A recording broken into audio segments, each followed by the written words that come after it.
जितने हमारे अधिवक्ता भाई हैं उनका सबका कल्याण हो, सबका विकास हो। क्योंकि अभी वर्तमान में हार्ट अटैक के संबंध में बहुत सारी अभी घटनाएं सामने आई हैं, कुछ साथियों को हमने खो दिया है। साथ ही साथ उनको अपने कार्य को करने में किसी प्रकार की दिक्कत महसूस ना हो। एक मंशा होगी और एक समय में एक मांग करें, एक मांग पूरी होने के परिवर्तन लाएगा वही व्यक्ति जीतेगा। जो बोलेगा मैं करता हूँ करूंगा, ऐसे व्यक्ति को मिस्टर वोट नहीं दे रहे। कोर्ट में न्यायपालिका के सामने इतना भ्रष्टाचार चल रहा है, ऐसे कदम करने कोई व्यक्ति ऐसे वकील सामने खड़ा हो जाए। देखिए, सभी योग्य हैं और सभी जो हमारे पूर्व पदाधिकारियों ने काम किया है, निश्चित रूप से सबने अच्छा किया है। और हम भी जो आएंगे इस पद पर पे, तो हमारा पहला एक ही सिंबल है जो मैं चुनाव लड़ने का मेरा एक ही है, अधिवक्ता हित कल्याण सर्वोपरि। क्योंकि हमारा एक परिवार है, हमारा एक संघ है और हम सबके बीच में है। तो जितने हमारे अधिवक्ता भाई हैं उनका सबका कल्याण हो, सबका विकास हो, यही हमारे एक ध्येय है। और भी बहुत सी मूलभूत चीजें जो है जिला न्यायालय के अंदर में, जैसे बहुत सी पार्किंग की बातें आ रही है। और एक मुख्य रूप से हमारा उद्देश्य ये रहेगा कि इस अधिवक्ता जो हमारा दुरुक अधिवक्ता बार का गौरव रहा है, उस गौरव और मान सम्मान को हम और आगे ले जाए। और एक छत्तीसगढ़ के अंदर में दुरुक जिला न्यायालय का एक अलग अस्तित्व और एक महत्व है। तो यही सब चीजों को ध्यान में रख करके चुनाव लड़ने का ध्येय बनाया गया है और आगे बढ़ना है बस। ये कि पिछली कार्यकारिणी, अधिकतर लोग कार्यकारिणी के पद को एक सामान्य सा पद मानने की कोशिश करते हैं, जबकि कार्यकारिणी का पद एक ऐसा पद है जो एक पिता माँ के रूप में कार्य करता है, जो कि बाकी पदाधिकारी अगर कोई गलती करे तो एक संरक्षक के रूप में। तो हमारा प्रयास ये रहेगा कि हम उनके साथ में साथ चले और अधिक से अधिक विकास करने का प्रयास करें। और बहुत महिला अधिवक्ता है हमारे यहाँ जो बहुत योग्य है, परंतु बहुत सी ऐसी चीजें जो उनको मिल ही नहीं पा रही है। जैसा देखेंगे तो महिलाओं के लिए एक अलग से कमरा होना चाहिए जहाँ पे वो समय निकाल करके शतरंज, कैरम जो पुरुष वर्ग खेलते हैं, वो महिलाओं के लिए भी एक हम यहाँ पे व्यवस्था कर सके। ये हमारा ध्येय और उद्देश्य है। और बाकी अधिवक्ता के हित में और कल्याण में जो अधिक से अधिक होगा, साथ में हम पक्षकार के बारे में भी सोचेंगे उनके आने के लिए, क्योंकि पक्षकार से हम हैं। तो यहाँ जब पक्षकार आएंगे तो उनकी भी समुचित व्यवस्था कर सके, यही सब सोच करके मेरा एक निवेदन है। मैं अधिवक्ता हित कल्याण के लिए कार्यकारिणी पद पर खड़े हो, मेरे को 11 नंबर मिला है यहाँ पे, तो उस पर मत देकर, आशीर्वाद देकर मुझको विजयी बनावे। Thank you. मैं विजय कुमार बंधे, कोषाध्यक्ष के लिए पहली बार खड़ा हूँ मैं अधिवक्ता संघ चुनाव में। 2017 साल से मैं अधिवक्ता ये में हूँ, प्रैक्टिस में हूँ।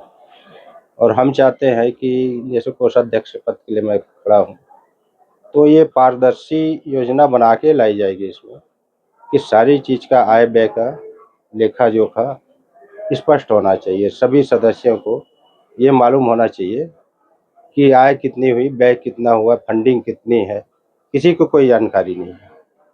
हम चाहते हैं कि इसका एक वेबसाइट बनाकर सभी सदस्यों को सूचित किया जाए, जिससे ये पूरी जानकारी हो सके कि कितने किस मद में कितनी राशि ये खर्च की जा रही है। बार और बेंच के बीच में सामंजस्य बना रहे। दूसरी चीज, जूनियरों और सीनियरों की बैठक व्यवस्था है वो बहुत ज़्यादा अच्छी स्थिति में नहीं है, वो एक अच्छी व्यवस्था में आनी चाहिए। तीसरा, चूँकि जूनियर लोग जो बहुत सारे लोग आते हैं हर साल, लगभग 50 से 100 जूनियर अधिवक्ता साथी लोग आते हैं यहाँ, और उनके लिए एक बैठक व्यवस्था भी नहीं हो पाती है। साथ ही उनके आय अर्जन का कोई व्यवस्था नहीं हो पाता, तो उनके लिए एक स्टाइपेंड की व्यवस्था भी होने की मैं पूरी प्रयास करूँगा। साथ ही मैं जूनियरों और सीनियरों जो हैं, जो सीनियर अधिवक्तागण हैं, उनके माध्यम से सेमिनार करने का प्रयास करूँगा, ताकि उनको अपनी आय अर्जन करने में भी दिक्कत ना हो और साथ ही साथ उनको अपने कार्य को करने में किसी प्रकार की दिक्कत महसूस ना हो। चूँकि न्यायिक व्यवस्था से हम जुड़े हुए हैं, न्यायिक कार्य को करते हैं और न्यायिक सेवा में हम अपने कार्य को करने के लिए सुचारू रूप से अग्रसित होते हैं। तो जज के सामने में भी खड़े होने में कई लोग हिचकते हैं, बातचीत नहीं कर पाते तरीके से, कई जूनियर अधिवक्ताओं को वही नहीं ले पाते। तो उनको सीनियर अधिवक्ताओं के माध्यम से एक ट्रेनिंग दिया जाए, और जो जजेस हैं वो लोगों के भी माध्यम से एक सेमिनार का आयोजन हो, ताकि हमारे जो जूनियर भाई बहन आते हैं उन लोगों को एक नई रास्ता मिले, नया ऊंचाई मिलने के लिए पूरी संभावना रहे। कृष्णराज चंदेल, वरिष्ठ उपाध्यक्ष पद पर जिला अधिवक्ता संघ दुर्ग में चुनाव लड़ रहा हूँ। मेरा जो वरीयता क्रम है क्रमांक 3 पर है। मैं चाहता हूँ कि आप सभी मुझे अधिक से अधिक मतों से विजयी बनाइए, और मैं इस बात के लिए भी मैं आप लोगों को धन्यवाद देना चाहता हूँ। चुनाव जीतने के बाद मैं हर संभव प्रयास करूँगा ताकि अपने जूनियर साथी, सीनियर अधिवक्तागण, उनके बीच में मैं कार्य कर सकूं और एक अच्छा व्यवहार और एक अच्छा सामंजस्य पैदा कर सकूं। मैं एखर कारण खड़े हुए कि जूनियर मन के समस्या पूरा कर सको और दूसरा चीज़ ये है कि यहाँ पार्किंग की व्यवस्था बहुत खराब रहती है। पार्किंग की व्यवस्था खराब है, प्लस क्या है अधिवक्ता मन के सुरक्षा पर बहुत से काम करना बाकी है। काबर की बहुत से ऐसे अधिवक्ता देखे मन पर हमला भी हो चुके हैं, मारपीट के घटना भी हो जाते हैं।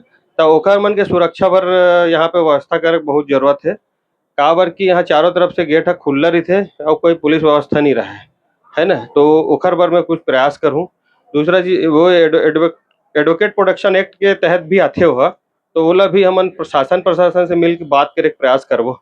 और पुस्तकालय की व्यवस्था एकर कारण खराब में जब जूनियर रहो मतलब बहुत भटकेल पड़े, रूलिंग खोजे बर पुस्तक भरे सीनियर में जाल पड़े। तब मोर ये कहना है कि पुस्तकालय व्यवस्था जो भी ग्रंथपाल सचिव बनी तो हम वो पूरा कमेटी बैठ के जीते के बाद वो पुस्तकालय सुधारे के प्रयास करबो भैया। यह सह सचिव पद में दूसरा नंबर पे नाम है।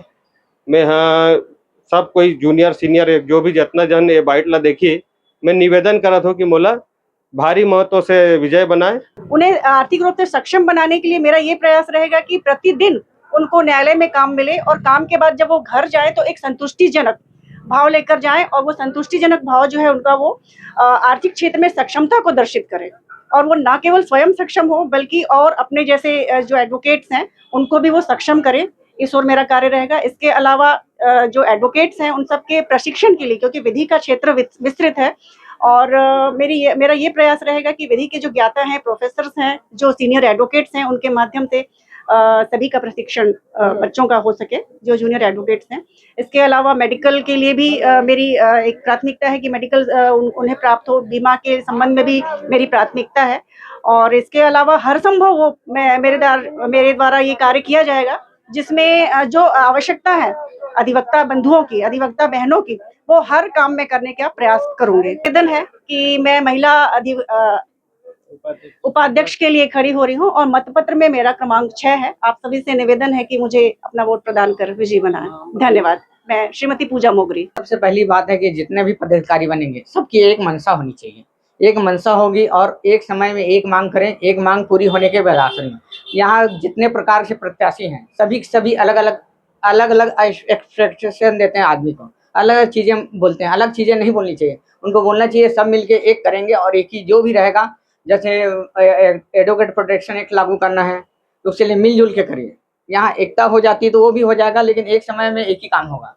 बहुत सारी चीज़ें। मैं एक बार सह सचिव रह चुका हूँ और मेरा पिछले बार का कार्यकाल सभी जानते हैं कितने अच्छे तरीके से अच्छे से किया था। जब यहाँ सीनियरों का समर्थन मिलने पर ही मैं कोषाध्यक्ष खड़ा हूँ और मेरा पूरा विश्वास है मैं इस पद को अच्छे से निभाऊंगा। मैं गारंटी देता हूँ कि आपको दिलाऊंगा।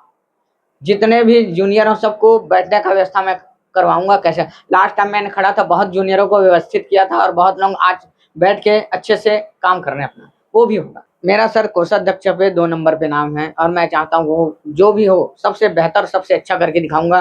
सब बैठक व्यवस्था अच्छा करके दिखाऊंगा और जो भी जूनियर हैं उनको लिए अच्छे से जगह का चयन करवाऊंगा, सब चीज़ करवाऊंगा। जो भी पार्किंग व्यवस्था उसको भी ठीक करवाऊंगा, जितना भी हो सके सब करूंगा। सब मेरा पिछड़ा कार्यकाल जानते हैं सर। आपको कोई ये है तो किसी सीनियर से पूछ लीजिए कि तारकेश्वर साहू का कार्यकाल कैसा रहा है तो आपको बता दें। जो नहीं जानते हैं सर वो भी जान जाएंगे। अब ऐसा व्यक्ति चाहिए, ऐसा व्यक्ति चुनाव जीतेगा जो हमको भरोसा दिला सके कि अब ये परिवर्तन ला रहा हूं मैं, परिवर्तन लाएगा वही व्यक्ति जीतेगा। जो बोलेगा मैं करता हूं करूंगा, ऐसे व्यक्ति को हम इस पर वोट नहीं दे रहे। जो करके दिखाएगा, जो हमको विश्वास ही कर सकता है, हम ऐसे व्यक्ति को इस बार वोट दे रहे हैं। आजकल देखिए घूसखोरी बहुत चल रही है हमारे को। बाबू से कहा जाएगा कर्मचारी बिना काम 20 पैसे काम नहीं करे, इसमें कोई उठाता नहीं है। तो हम लोग अपने समिति में मांग भी रखे, वकीलों के बीच में एक बहुत बड़ी चर्चा है कि अगर ऐसे कोई व्यक्ति मांग उठाए कि जो पैसा खा के काम हो रहा है, कोर्ट में न्यायपालिका के सामने इतना भ्रष्टाचार चल रहा है, ऐसे खत्म करने कोई व्यक्ति, ऐसे वकील सामने खड़ा हो जाए कि जो उसको जुम्मा ले लेके मैं इसको हटाऊंगा और सामने खड़ा जाए, तो ऐसे व्यक्ति को हम पूरे जिताने की तत्पर हैं।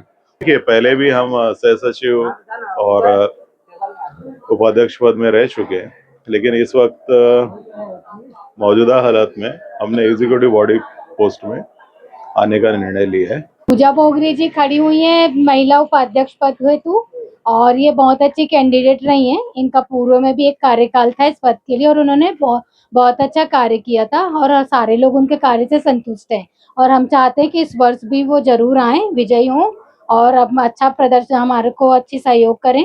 मैं अगर कार्यकारिणी सदस्य के रूप में चयनित हूँगा तो इन सब चीज़ों को भी मैं ध्यान रखूँगा कि ऐसे लोग जो हमारे बार में रजिस्टर्ड नहीं हैं, वो ऐसा कृत्य ना कर पाएँ जिससे वकील समाज की छवि खराब हो ऐसे।